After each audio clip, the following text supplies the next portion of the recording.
एक कड़वी सच्चाई है कि बुद्ध धर्म को जिंदा करने वाले बाबा साहब अम्बेडकर थे। धर्म को बाबा साहब ने न अपनाया होता, नागपुर में उन्होंने इतनी बड़ी संख्या में बौद्धों को दीक्षा नहीं दी होती तो मैं समझता था उसी समय बौद्ध धर्म खत्म हो गया। बाबा साहब मात्र 52 दिन जिंदा रहे थे, 13वें-53वें दिन वो खत्म हो गए थे। ये हमारे साथ दुर्भाग्य रहा। बौद्ध धर्म को डालने का काम ये कर रहे हैं, ये छोटी चाल है। आज हमारा आंदोलन लगभग 98 दिन पानी पटवा दे उस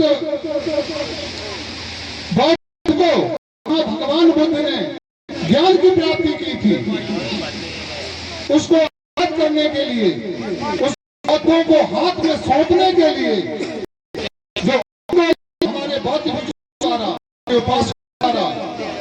दर्द और है कि इनको आजाद किया जाए। भगवान बुद्ध ने जो धर्म उपदेश दिया था उस जगह को छोड़ दिया है, उस जगह को बौद्धों को हवाले किया जाए। लेकिन ये मनवादी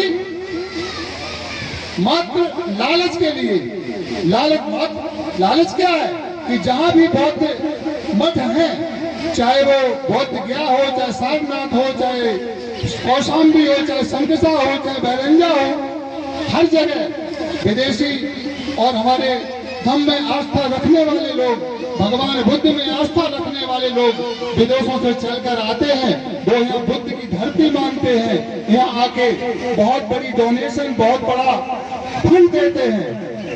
वेरिएशन सिर्फ ये है कि इन पंडा पुजारियों को पैसे के लालच में ये हमारे बुद्ध विहारों पर कब्जा किए हुए हैं। आप बताइए, आज तक के इतिहास में किसी मस्जिद पर कोई पूजा वंदना करने गया है? नहीं गया। किसी गुरुद्वारे पर कोई पंडा पुजारी गया? नहीं गया। किसी मस्जिद में कोई पूजा करने के लिए पंडा पुजारी जाता है? नहीं जाता। और हम तो कहते हैं ठीक, अगर यही करना है तो हमारे 5 बौद्ध भिक्षु जो तुमने राम मंदिर बनाया है, जहाँ प्राण प्रतिष्ठा पत्थरों में जान डाली है, उन भगवान के पास हमारे भी 10 घंटे बिठा दो और उसमें आने वाले धन को हमें भी हिस्सा दे दो। लेकिन दोस्तों, हम लोग बहुत बड़े मूर्ख हैं। तासी किसान हीर गणेजा तेली तंगोली नाई मुर्गी ओबीसी जातियां, ये वैष्णो देवी, चंदा देवी, मंडा देवी, सब जगह जाके मंदिरों मस्जिदों में लाखों हजारों पैसे चढ़ाते हैं। इसलिए ये पंडा पुजारी मोटा पेट लिए बैठे हैं। आप लोगों दोस्त याद रखना, आप लोग अगर जाओ मंदिरों में पैसा चढ़ाना बंद कर दो, ये पंडा पुजारी कल मंदिर छोड़ के भाग जाएंगे। क्यों? कि मस्जिदों में पैसा चढ़ता नहीं है, गुरुद्वारे में पैसा चढ़ता नहीं है और चर्च में पैसा चढ़ता नहीं, इसलिए चर्च और मस्जिदों पर ये लोग अतिक्रमण नहीं करते। ये हमारी बौद्ध गया में इतना धन आता है विदेशों से, उसकी वजह से उनकी नीयत खराब है। दोस्तों, हमें मंथन करना पड़ेगा कि बौद्ध धर्म को जिंदा रखना है। और यही नहीं कथा भागवत से हम बौद्ध धर्म को जिंदा कर लेंगे, ढोलक ताशे बजा के हम जिंदा करने के। इसके लिए हमें बहुत ही परिपूर्ण तरीके से, बहुत ज्ञानवान तरीके से, क्योंकि भगवान बुद्ध का धर्म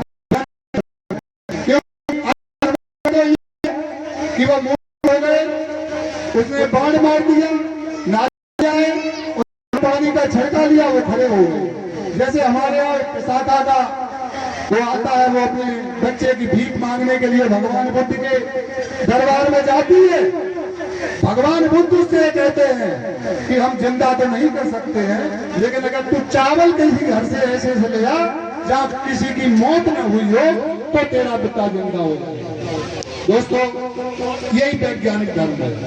भगवान बुद्ध उस समय यदि थोड़ा चुल्लू में जल लेके उस पर छिड़क देते, ये हमारी कहानियों में अगर लिखा होता, जल छिड़क देते तो शायद हमारी आस्था बढ़ जाती। क्यों?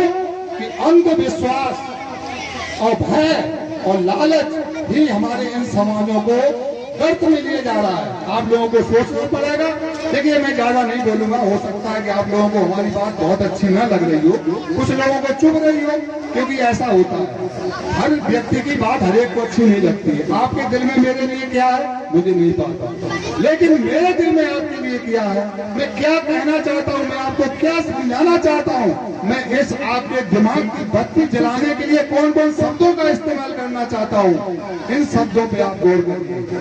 मेरा कारण सिर्फ इतना है, यदि आपका बौद्ध गया मुक्त हो गया, आंदोलन रत रहे हम लोग, हमारे बौद्ध भिक्षु वहां मरने मिटने के लिए तैयार हैं, हमारे कुछ बौद्ध भिक्षुओं को जेल में डाल दिया गया है, अभी तक उन पे ऐसे मुकदमे लगाए गए हैं जिनका कोई सार ही नहीं है। ये हम लोग सामूहिक रूप से ऐसे बुद्ध विहारों के, ऐसे धर्म स्थानों की अगर तन मन धन से मदद करके अगर उनको आजाद करा लेते हैं तो मैं समझता हूँ कि इस बुद्ध धर्म को हम पुनः जिंदा कर लेंगे।